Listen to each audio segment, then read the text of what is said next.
Street Store is die wêreld se eerste gratis pop-up klerewinkel waar behoeftige mense die kans kry om deur die klererakke te stap en hulle eie uitrusting uit te kies.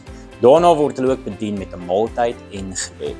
Nou, ons benodig mans, dames en kinderklere, veral wintersklere wat in 'n goeie bruikbare toestand is.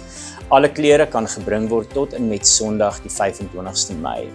Hierdie jaar se Street Store vind plaas by die NG Kerk Bellville Wes op 30 Mei tussen 6:00 en 2:00. Daar is verskillende maniere waar jy betrokke kan raak by Street Store.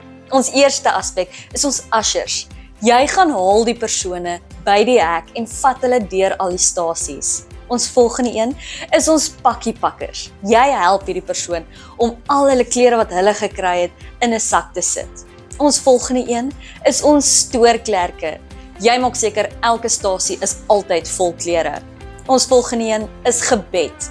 Dit is waar jy vir hierdie persoon bedien, met woord en met gebed. Ons volgende een is kos.